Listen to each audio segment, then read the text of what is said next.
Hi, welcome to Swin at Dusk, perfect for cozy nights, quiet moments, or when your heart needs a little warmth. I am Brittany, and I hope you'll love tonight's story.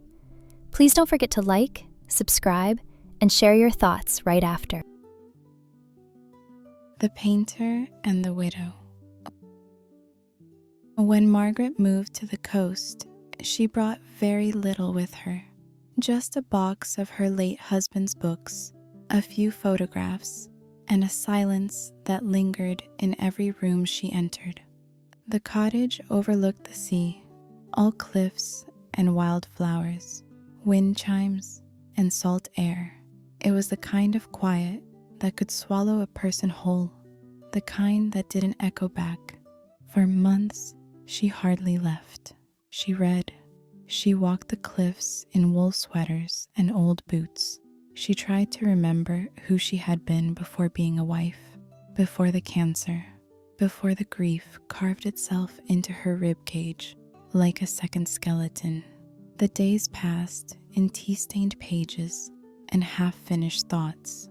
Then one morning, just after the fog lifted, she noticed an easel set up on the rocks below the cliff. Day after day, he was there, painting, focused, his back to the world, sometimes in rain, sometimes in golden morning light. He painted with an urgency that felt personal, like he was trying to hold something in place that threatened to drift away. She watched him through her window with quiet curiosity, wondering what it was he saw that she couldn't. One day, he looked up. She froze for a moment, but then lifted her hand in a wave. He nodded, a small, almost imperceptible motion, but it felt like a crack forming in the wall she'd built around herself. A few days later, there was a knock on her door.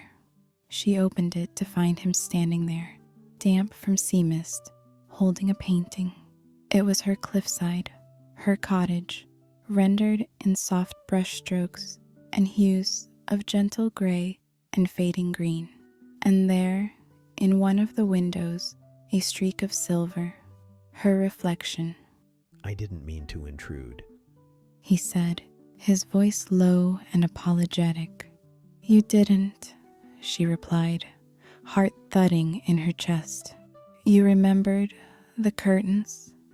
His name was Simon, a painter escaping his own ghosts, a life too noisy and demanding. He had come to the coast to breathe, to paint what was real, to forget someone he couldn't. He brought her flowers in a chipped mug the next time, wild asters and sprigs of rosemary. She made tea and let him stay.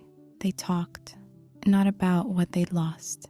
Neither of them seemed ready for that, but about what they still loved: books, music, the way the sea changed color before a storm, how silence could say more than any words ever could.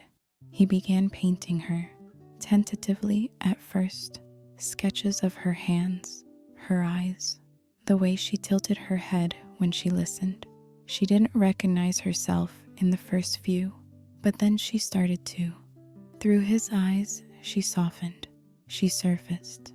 They spent hours in the studio he set up in the back of her cottage, him with his brushes, her with her questions.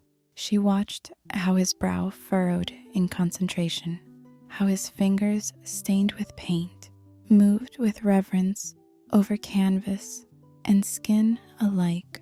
One evening, as the sun sank and the sky turned to flame, he kissed her gently, as if asking permission to keep going. She let him. That night, he didn't go home. In the candlelight of her small kitchen, they touched like people learning to feel again. Their fingers were hesitant at first, trailing over weathered skin and unfamiliar places. His hands on her waist, steady and warm. Her fingers in his hair, tugging gently as he kissed her neck. They moved with careful hunger, the kind that builds after years of silence and restraint. She unbuttoned his shirt slowly, running her fingers over his chest, his scars. He cupped her face like she might vanish.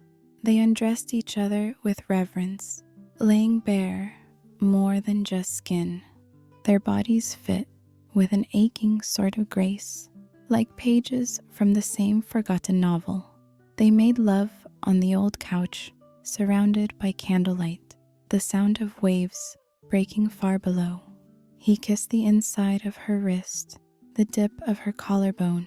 She whispered his name as he moved inside her, each breath a promise she hadn't known she was still capable of making. In the aftermath, they lay tangled in a shared blanket, the kind of quiet between them that felt earned, sacred. Her head rested on his chest. His thumb traced lazy circles on her shoulder. "I thought I was too old to feel like this again," she whispered, barely audible. You're not. He said. You're just in the right story now. And in that moment, she believed him, because for the first time in a long while, time didn't feel like something she was running from. It felt like something beginning again.